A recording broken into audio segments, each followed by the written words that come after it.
Hello students, आज हम Buddhism को कंटिन्यूस करते हुए नेक्स्ट टॉपिक देखेंगे कि बुद्धिस्ट काउंसिल क्या थी। उसके पहले हम लोगों ने लास्ट क्लास में दो चीज़ें डिस्कस की थी। पहला डिस्कस किए थे बुद्ध के बारे में, बुद्धिज़्म के फाउंडर कौन थे और उनके जीवन के बारे में हम लोगों ने पढ़ा था। उसके बाद दूसरा टॉपिक हम लोगों ने डिस्कस किया था बुद्ध का जो धर्म था, उस धर्म में क्या क्या बातें थी, वो हम लोगों ने डिस्कस किया था। अब हम लोग जो है नेक्स्ट टॉपिक कहते हैं कि बुद्धिज़्म, जब बुद्ध की डेथ हो गई थी, उनके मर जाने के बाद बुद्ध धर्म का क्या हुआ, बुद्ध धर्म में क्या क्या बदलाव हुआ है, क्या डेवलपमेंट हुए, उसके बारे में हम लोग डिस्कस करेंगे। तो ये तीसरा सेगमेंट है बुद्धिज़्म पे। तो सबसे पहले क्या थी कि बुद्ध काउंसिल हुई। एक बुद्धिस्ट काउंसिल का मतलब क्या हुआ था? ये जो बुद्धिस्ट काउंसिल बनाई गई थी, इसका मतलब था कि बुद्ध में जो है जो बुद्ध धर्म में जो एक संगठन थे, काउंसिल का मतलब हुआ सभा थी, बुद्ध सभा में हुई, सभा होती थी। तो बुद्ध काउंसिल, 4 काउंसिल हुई थी बुद्धिज्म में, 4 काउंसिल हुई थी, ठीक है। उनके मरने के बाद 4 काउंसिल हुई थी और उन काउंसिलों में क्या क्या हुआ था ये बारे में जानेंगे। तो सबसे पहले क्या होता था बुद्ध में, जो है बुद्ध के the monk gathered 4 times after the death of Buddha and effect of this event had there effect on Buddhism. ये कहा गया कि बुद्ध के मरने के बाद 4 बार जो है बुद्ध के जो मंक थे, सन्यासी थे, वो इकट्ठा हुए। उसके और वहाँ पे इकट्ठा होने के बाद बुद्ध में क्या क्या बदलाव हुआ वो देखने को मिला। तो फर्स्ट काउंसिल के बारे में जानेंगे। पहली काउंसिल कहाँ थी? पहली काउंसिल राजगिरी में हुई थी। राजगिरी जो है बिहार के आसपास में पड़ता है। वो कितना होती? 483 में, जब उनके मरने के बाद उनकी बुद्ध की मृत्यु भी इसी समय हुई थी 483 में।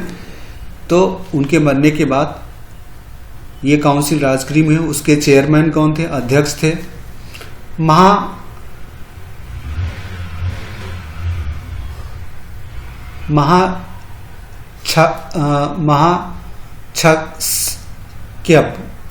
महाक्षत्रिय थे। उनके मरने के बाद जो पहली काउंसिल हुई थी,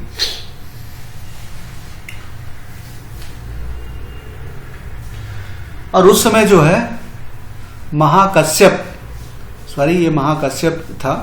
उनका उस समय जो राजा थे, जो राजगिरी के जो राजा थे, वो थे अजातशत्रु। मौर्य वंश के राजा थे, दूसरे राजा थे अजातशत्रु थे उस समय थे।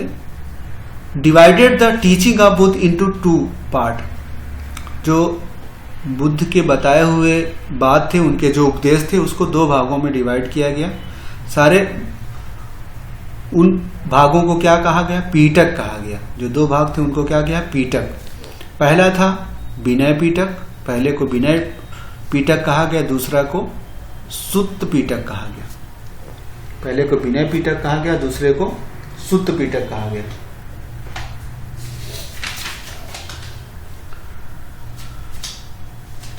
उपाली जो थे, एक उनके शिष्य थे, उपाली जो थे बुद्ध के शिष्य थे, रेसिटेटेड द विनय पीटक। विनय पीटक को पढ़ के सुनाना, रेसिटेट करना, उसका काम किसने किया था? उपाली ने किया था। पूरा विनय पीटक को बताएगा कि भाई विनय पीटक में ये चीजें होंगी, उसको पढ़ के जो है ये सुनाया गया। और आनंद जो है उनके दूसरे जो शिष्य थे, उसको उन्होंने जो है सुत्त पीटक को पढ़ के सुनाया। तो कहने का ये मतलब हुआ कि बुद्ध के सारे उपदेशों को 2 भागों में बांटने का काम हुआ था यहाँ पे। उन 2 भागों में एक भाग को जो है विनय पीटक को जो है उपाली ने जो है पढ़ के सुनाया कि इस वाले पार्ट में ये चीजें होंगी, और दूसरे पार्ट को जो है आनंद ने पढ़ के सुनाया कि इसमें ये चीजें होंगी। ये वहां पे हुआ था पहले जो काउंसिल थी। तो पहले काउंसिल में को जान के ये रखें कि वो राजगिरी में हुआ था, और राजगिरी में उस समय जो राजा थे अजातशत्रु थे जो मौर्य वंश के थे। आगे हम लोग मौर्य वंश के बारे में पढ़ेंगे और उसकी शुरुआत कहाँ हुई, तो ये आप जान रखिएगा। तो वहां पे बुद्ध के उपदेशों को दो भागों में बांटा गया, जिसको हम पीटक बोलते हैं। तो पहले पीटक को विनय पीटक बोला गया, जिसको उपाली ने पढ़ के सुनाया था, और दूसरे को आनंद ने पढ़ के सुनाया था, जिसको सुक्त पीटक कहा गया। ठीक है। तीसरी काउंसिल जो हमारी दूसरी काउंसिल के बारे में हम लोग जानते हैं कि बुद्ध में दूसरी काउंसिल हुई थी। उस काउंसिल में क्या हुआ था, तो दूसरी काउंसिल में क्या हुआ था, जो कि 100 साल के बाद लगभग हुई, 383 में। फोर्थ क्या है, आपने देखा 483 में बुद्ध का जन्म हुआ और वहां पे फर्स्ट काउंसिल हुई थी। ठीक है, फर्स्ट काउंसिल हुई थी और दूसरी काउंसिल 343 में, मतलब लगभग 100 साल बाद। बीसी में उल्टा चलता है, हायर नंबर पहले आता है, लोअर नंबर बाद में आता है। यही बी से बाद में जाके 0 हो जाता है, 0 होने के बाद फिर 1 2 3 बढ़ता है, तो इसको एडी बोलना शुरू कर देते हैं। तो उस समय जो है दूसरा जो हुआ था सर्वकामी के अंडर में हुआ था। सर्वकामी उस समय राजा थे वैशाली में, जो कौशल राजा थे, उनके अंडर में हुआ था। तो दूसरे में जो ये हुआ था, तो इसमें क्या हुआ, तो उसके जो फॉलोवर्स थे, यहां पे थोड़ा सा एक ये है, यहां पे ये छोटा हो गया है, ये कैपिटल ही होगा, फॉलोवर्स है। ठीक है, ये फॉलोवर्स ही है, तो इस चीज को जो है ये फॉलोवर है। फॉलोवर्स डिवाइडेड इनटू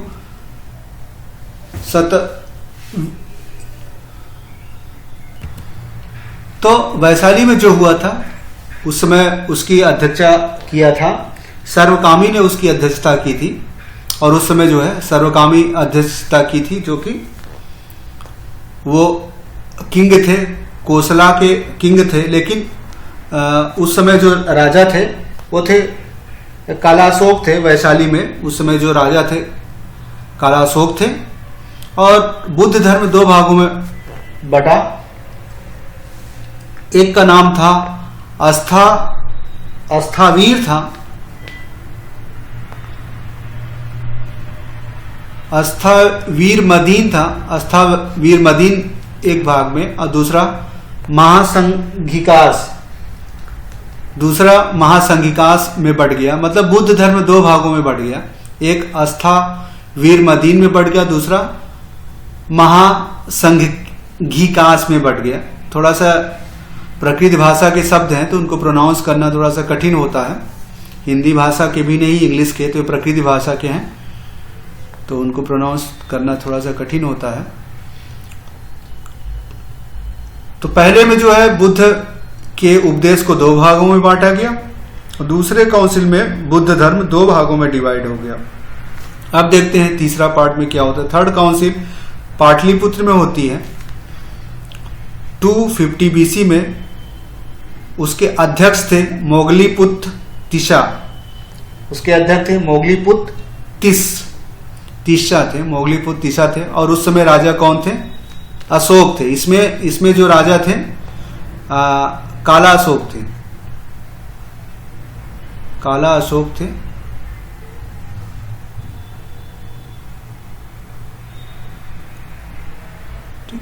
अध्यक्षता तो इन्होंने की थी, सर्वकामी ने की थी, लेकिन उस समय जो राजा थे वहां के सर्वकामी कोई संत क्या थे, कौशल के कोई राजा थे, उन्होंने उसकी अध्यक्षता की थी। तो तीसरे में जो पाटलिपुत्र में हुआ था और उसकी अध्यक्षता मोगलीपुत्र ने की थी। और उस समय जो राजा थे वहां पे जो शासन करने वाले थे पाटलिपुत्र में, वो अशोक थे। इसमें क्या होता, in this the third part of the Tripitaka, तो त्रिपीटक काल Abhidhamma Pitaka was coded in Pali language. कहने का मतलब पहले में दो पार्ट में बुद्ध के उपदेशों को दो भाग बनाए गए थे। और अब इसमें जो है एक तीसरा पार्ट बनाया गया, एक तीसरा पीठक बनाया गया, तीसरा खंड बनाया गया, उसको अभिधम्म पीठक बोला गया। तो यहाँ पे एक और बुद्ध का एक और पार्ट बनाया गया, उनके उपदेशों को एक और पार्ट बनाया गया और उसको जो है पाली भाषा में उसका अनुवाद किया गया, उस उनके पूरे उपदेश को। पाटलिपुत्र में ये हुआ था तीसरे काउंसिल में। अब चौथी काउंसिल जो होती है काफी बाद में होती है। ये कहाँ होती है? कश्मीर में होती है। कुंडल वन, कश्मीर में एक जगह है, कुंडल वन में होती है। 72 एडी में होती है, वहां बीसी में हो रही थी, यहाँ एडी में है। वहां पे उसके अध्यक्ष वासुमित्र हैं, वासुमित्र उसकी अध्यक्षता करते हैं और उस समय वहां के कश्मीर के जो राजा थे कनिष्क के अंडर में हुआ था। उसमें इसमें एक वाइस चेयरमैन हुए जिनको अश्वघोष कहा गया, vice chairman. In this Buddha divided into Mahayana और हीनयान। तो यहाँ पे जो है बुद्ध दो भागों में बढ़ गया, एक महायान संप्रदाय में और हीनयान संप्रदाय में। दूसरे वाली काउंसिल में भी बुद्ध दो भागों में बटा था, उसको अस्थावीर और महासंघिका बोलते थे, प्रकृत भाषा में उसको बोलते थे सथावीर दीन और महासंघिकास। और फिर चौथी काउंसिल में भी दो भागों में बढ़ गया, एक महायान और हीनयान में बढ़ गया था। ये दो संप्रदाय कहाँ कहाँ फैले थे? तो अब हम ये जानते हैं महायान और हीनयान में क्या क्या अंतर है। तो in Mahayana idol worship is there, कहने का मतलब महायान जो संप्रदाय था उसमें मूर्ति पूजा की जाती थी, बुद्ध को एक मूर्ति मान के उनकी पूजा की जाने लगी। It become popular in China. तो ये धर्म कहाँ कहाँ हुआ? चाइना में हुआ, जापान में हुआ, कोरिया में हुआ, अफगानिस्तान में हुआ, तुर्की में हुआ और साउथ ईस्ट एशियन कंट्री में। साउथ ईस्ट एशियन कंट्री में कौन थे? यही वियतनाम, लाओस, कंबोडिया, ये सारे जो क्षेत्र हैं वो साउथ ईस्ट कंट्री में हुए थे। तो चाइना महायान संप्रदाय इतनी जगह पे फैला, इसमें बुद्ध को भगवान मान के उनकी मूर्ति बना के पूजा की जाती थी। दूसरा संप्रदाय जो हीनयान संप्रदाय था, दूसरा संप्रदाय हीनयान संप्रदाय था, दूसरा संप्रदाय हीनयान जो संप्रदाय था वो कहाँ पे हो? Popular in Magadha. मगध जो था उस समय बिहार के आसपास वाला क्षेत्र था, वहां पे हीनयान संप्रदाय, और श्रीलंका में ये काफी पॉपुलर हुआ था। It believed in individual salvation and not ideal. इसमें जो है मूर्ति पूजा को नहीं माना गया, नॉन आइडियल वर्शिप। तो इन्होंने आदमी को कहा कि आदमी अपना मोक्ष खुद से प्राप्त करता है, उसके लिए बुद्ध की पूजा करने की जरूरत नहीं, आदमी खुद से कोशिश करेगा और वह अपनी कोशिशों से ही वो मोक्ष प्राप्त करेगा, निर्वाण प्राप्त करेगा। उसमें बुद्ध का या उनकी मूर्ति का कोई योगदान नहीं। हाँ, उनकी शिक्षाओं को जो है मान के उनके द्वारा बताए हुए रास्ते पर अगर कोई भी इंसान चलता है तो वह निर्वाण प्राप्त कर लेगा, ना कि जो है बुद्ध के सामने बैठ के उनकी पूजा पाठ करने से। ऐसा इसका था। आपका apart from this two there is a third. इसके अलावा एक तीसरा भी संप्रदाय हुआ जिसे ब्रजयान संप्रदाय कहा गया, विच अपीयर्ड इन 8th सेंचुरी। कहने के मतलब बहुत साल बाद, 8th सेंचुरी मतलब 700 एडी के आसपास, 700 से 800 एडी के आसपास, ठीक है। 8th सेंचुरी क्या मतलब? उसके एक साल पीछे। 8th सेंचुरी है तो 700 से शुरू होकर 800 तक के बीच का जो पीरियड था। तो देखिए यहाँ पे दो भागों में बटा, लगभग अब ये जान के चलिए लगभग 650 या 600 साल बाद जो है थर्ड संप्रदाय आ गया। यहाँ पे दो संप्रदाय है, उसके 600 ईयर आफ्टर थर्ड संप्रदाय आया, उसको ब्रजयान कहा गया। कहाँ पे? Grew rapidly in Bihar and Bengal. ये कहाँ पे ज्यादा फैला? बिहार और बंगाल के आसपास क्षेत्रों में ये फैला। They did not treat meat, fish, wine etcetera as taboo in dietary habit and freely consumed. तो ये जो संप्रदाय थे उन लोगों ने जो है क्या खाना शुरू कर दिया? मीट खाना किया, मीट, मछली, शराब, ये सारे चीजों को अपने खाने में यूज कर ले। जबकि उसके पहले के संप्रदायों में जो है ये कहा गया था अहिंसा नहीं करना चाहिए, और वो खाने में ये चीजें यूज नहीं करते थे। लेकिन वज्रयान में जो है मीट, फिश, शराब ये सब भी कंज्यूम करने लगे थे। तो 3 तरह के संप्रदाय मिले, जो कि महायान, हीनयान और वज्रयान। इन तीनों के बारे में हम लोगों ने जाना।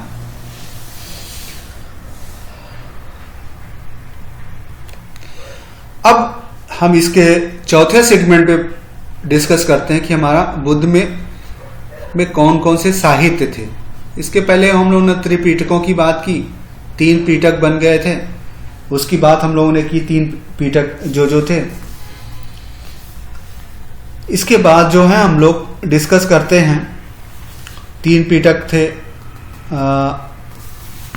अब बुद्ध में और कौन कौन से ग्रंथ हैं उसके बारे में भी हम थोड़ा जानते हैं। ये 3 पिटक तो हम लोगों ने डिस्कस किया ही।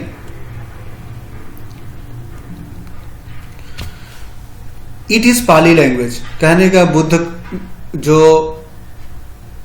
साहित्य थे वो पाली भाषा में थे। Buddhist scripture in Pali are commonly referred to as Tripitaka. जो पाली भाषा में तीनों थे उनको त्रिपिटक कहा गया। 3 फोल्ड बास्केट, उनको या तो त्रिपिटक को 3 टोकरियां कहा गया। पहला था विनय पिटक, उसमें क्या rules of disciples in Buddhism monastery. तो विनय पिटक में क्या बातें थी, जो बुद्ध के मोनेस्टरी थी, जो उनके जो है रहने वाली जो जगह थी उसको मोनेस्टरी बोलते थे। वहां पे जो उनके रहने वाले शिष्य थे, उनके मानने वाले थे, उनको जो है क्या नियम और क्या चीजों का पालन करना चाहिए वो विनय पिटक में लिखा गया था। फिर दूसरा जो सुक्त पिटक था, जो कि सबसे बड़ा था, कलेक्शन ऑफ बुद्ध सर्मन। इसमें क्या है, बुद्ध के जो उपदेश थे उसका संग्रह था। सुक्त पिटक में बुद्ध के उपदेशों का संग्रह था। तीसरा जो बना था अभिधम्म पिटक, वो क्या था, explanation of philosophical principle of Buddhist religion. Explanation of philosophical principle of Buddhist religion. तो इसमें जो है बुद्ध के धर्म के जो है, जो उसके अंदर उसमें निहित तत्व थे, उसके अंदर जो निहित बातें थी उसकी व्याख्या की गई। उसको बताया गया कि बुद्ध में जो ये बातें थी उसका मतलब क्या था, उसको मतलब को समझाने की कोशिश की गई। इसलिए अभिधम्म पिटक लिखा गया, उसको संग्रहित किया गया। तो बुद्ध के जो उपदेश थे, बुद्ध को जो बातें थी, उसके जो धर्म में चीजें थी, उसको और अच्छे से समझाने के लिए जो है ये अभिधम्म पिटक लिखा गया था।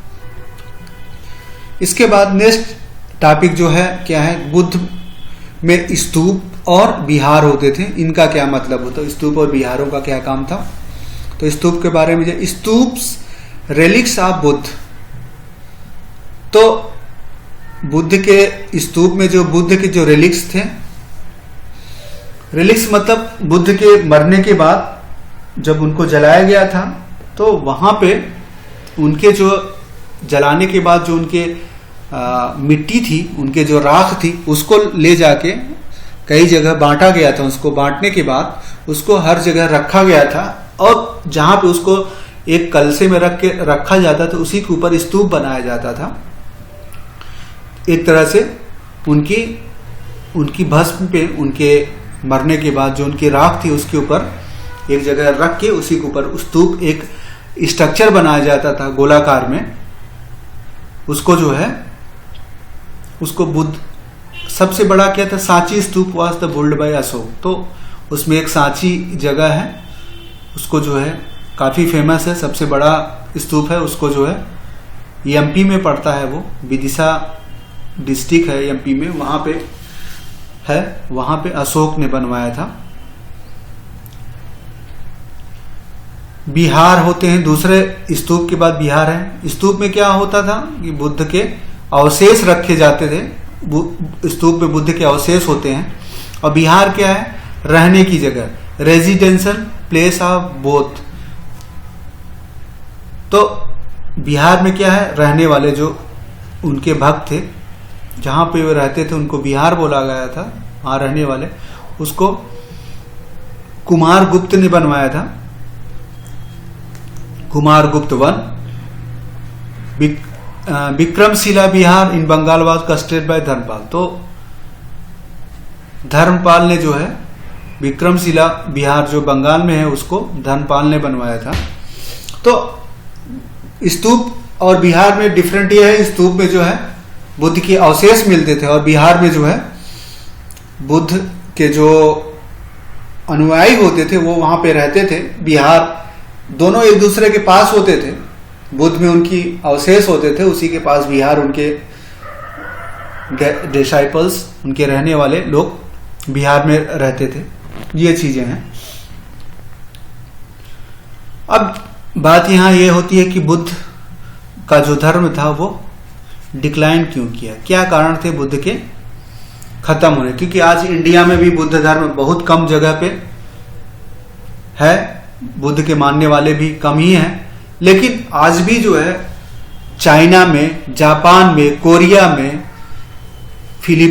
वियतनाम में, कंबोडिया में, लाओस में, थाईलैंड में, श्रीलंका में, तिब्बत में, नेपाल में भी है, भूटान में भी है। इन सब जगह पे आज भी बहुत ज्यादा, चाइना में, मंगोलिया में, ये सारे क्षेत्र में आज भी बुद्धिज्म बहुत पॉपुलर है। इंडिया में कम है, काफी कम है, लेकिन और जगह पे ये काफी पॉपुलर है। तो ये कहा कि लेकिन ये इसके जो गिरने की इसकी पॉपुलैरिटी, एक समय जब बुद्धिज्म हुआ था तो इंडिया में बहुत बड़े भूभाग में बुद्ध फैला था। इंडिया में ही नहीं, इंडिया के बाहर में अफगानिस्तान में, तुर्की तक फैला था, तुर्की तक, अफगानिस्तान तक, और इधर श्रीलंका में, ये सारे क्षेत्र में इतने बहुत बड़े भूभाग में बुद्ध फैला था। और देखा जाए तो यह धर्म उस समय सबसे ज्यादा विकसित और फैला हुआ धर्म था। इस धर्म से इस धर्म की बाद ही दूसरे धर्म आए हैं, जैसे इस्लाम या क्रिश्चियन और इस्लाम इस धर्म के बाद आए हैं। बुद्ध इसके पहले का धर्म है, उसके बाद क्रिश्चियनिटी आई है, इस्लामिनिज्म आया है, 600-700 एडी में आया है, और क्राइस्ट में आया है 300-400 साल पहले क्रिश्चियन आया। और ये जबकि शुरुआत कब हो गई थी आप देखिए, क्रिश्चियनिटी के लगभग 400 साल पहले ये धर्म शुरू हुआ था और ये अपने पॉपुलर पे हो गया था 600-500 अशोक के समय में, क्रिश्चियन आने के समय ये बहुत ज्यादा पॉपुलर हो गया था। तो कहने का मतलब बहुत पुराना धर्म है, फिर भी इसका पतन क्यों हो गया, डिक्लाइन क्यों हो गया, उसके कारण जानते हैं। इट सकम टू द, क्या करें, it succumb to the Brahmani ritual and ceremonies such as idol worship etcetera which Buddha had earlier denounce. कहने का मतलब यह है किसमें क्या हो गया था, इन्होंने ब्राह्मण धर्म में होने वाले जो क्रियाकलाप थे उसको एक्सेप्ट कर लिया। सकम मतलब उसको अपने में समाहित कर लिया, जबकि इन्हीं सब बुराइयों के कारण ही बुद्ध का जन्म हुआ था। वैदिक काल में यही सब ब्राह्मण धर्म जो थे उनकी बुराइयों के कारण ही बुद्ध आया था। बाद में बुद्ध धर्म ने उन्हीं को खुद में अपना लिया, जिससे कारण यह अपनी पतन की ओर बढ़ा। Revival of reform Hinduism which with the preaching of Shankaracharya from 9th century. अब बता रहे हैं शंकराचार्य 9th सेंचुरी में शंकराचार्य आए थे, हिंदू धर्म के बहुत बड़े संत हुए थे, आचार्य हुए थे। शंकराचार्य ने 9th सेंचुरी में हिंदू धर्म रिवाइवल ऑफ रिफॉर्म, तो रिवाइवल ऑफ रिफॉर्म हिंदू धर्म में जो है बदलाव किया शंकराचार्य ने 9वीं शताब्दी में आके अपने उपदेशों के द्वारा, जिससे हिंदू धर्म में लोगों का विश्वास पुनः जागृत हुआ और वह हिंदुज्म की तरफ फिर से लौटने लगे। यह भी एक कारण था। पहला कारण था उसका पतन होने का कि उन्होंने जो बुद्ध धर्म में भी ब्राह्मण जो धर्म के रीति रिवाज थे उसको उन्होंने अपना लिया। पहला ये कारण था। दूसरा कारण था कि शंकराचार्य ने जो हिंदू धर्म को फिर से जगाने का काम किया। तीसरा यूज ऑफ संस्कृत, बुद्ध ने जो है Sanskrit language of intellectual in place of Pali जो कि कॉमन लोगों का था। तो बुद्ध लोगों ने भी क्या किया, बुद्ध धर्म में भी संस्कृत को बढ़ावा देने लगे। ब्राह्मण धर्म, हिंदू धर्म जो का पतन हुआ था, दो कारण से हुआ था। एक तो क्रियाकांडों का, पूजा पाठ क्रियाकांडों का बढ़ावा होगा, मूर्ति पूजा पे जोर देने लगे, और वह कठिन भाषा संस्कृत की भाषा में ज्यादातर होते थे, इसलिए आम जनता उसको नहीं समझ पाती थी। तो यही सारी बुराइयां बुद्ध धर्म में भी आ गई। वो लोग भी वही पुरानी गलती दोहराने लगे जो हिंदुज्म ने दोहराया था, और आम भाषा जो पाली थी उसको छोड़ के संस्कृत को ज्यादा महत्व देने लगे थे। ये तीसरा कहा। चौथा क्या, deterioration in moral standard among the monk living in Buddhist monastery. Deterioration moral standard, moral standard का मतलब नैतिक पतन होने लगा था। जो उसमें मोंक रहते थे वो भी धर्म के काम को छोड़ के दूसरे अनैतिक कार्यों में लग गए, जिससे जो है उन पे लोगों का विश्वास खत्म होने लगा। लोग उनको सम्मान की दृष्टि से देखना बंद कर दिए, और जिसके कारण जो है धीरे धीरे बुद्ध की तरफ भी लोग बुद्ध धर्म से भी दूर जाने लगे थे। तीसरा है। चौथा क्या था, पांचवा क्या था, entry of women into Buddhist monastery. औरतों का भी जो है बुद्ध जो मोन्स्टरी थी, मोन्स्टरी मतलब जो उनके बिहार थे जहां पे रहते थे भिक्षु, वहां पे औरतों का भी प्रवेश होने लगा, जिससे जो है वहां का माहौल जो है अनैतिक होने लगा। इसके कारण भी लोगों का उसमें विश्वास हटने लगा। उसके बाद नेक्स्ट रीजन क्या था, attack of Hun king Mihirakula in 6th century and Turkey invasion in AD 12th century. तो कहने का मतलब दूसरे हुन राजा थे, हुन जो शासक थे, उनका अटैक होने लगा। उन्होंने लोगों को मारना पीटना शुरू किया वहां पे लोगों को, जिससे जो है अहिंसा का जो पाठ बुद्ध धर्म पढ़ाया था वह फेल होने लगा। अहिंसा का जो पाठ बुद्ध में पढ़ाया गया, लोग अहिंसक हो हिंसा नहीं करते थे, जिसके कारण दूसरे शासक जो है उनके ऊपर आके अटैक करने लगे और उन्हें मारने लगे। यह भी कारण था। उसके बाद तुर्कीज जो 12 सेंचुरी के आसपास तुर्कीज आने लगे, तुर्कीज इन्वर्स तुर्क जो भारत पे आक्रमण करने लगे। उन्होंने जो भी, तब तक इस्लाम का भी उदय हो चुका था। इस्लाम का उदय के साथ जो तुर्कीज इन्वाइडर थे उन्होंने जो है अपने साथ इस्लाम धर्म लाए और इन लोगों को मार मार के धर्म परिवर्तन कराना शुरू कर दिया। तो इससे जो है तो बुद्ध की तरफ लोगों का ध्यान जाने लगा, बुद्ध धर्म गिरने लगा, उसका स्तर खराब होने लगा। ये सारी बातें थी। तो ये सारे कारण थे बुद्ध के पतन के। नेक्स्ट टॉपिक हम लोगों का जैनिज्म होगा, जो कि नेक्स्ट क्लास में हम लोग लेंगे। Okay, thanks.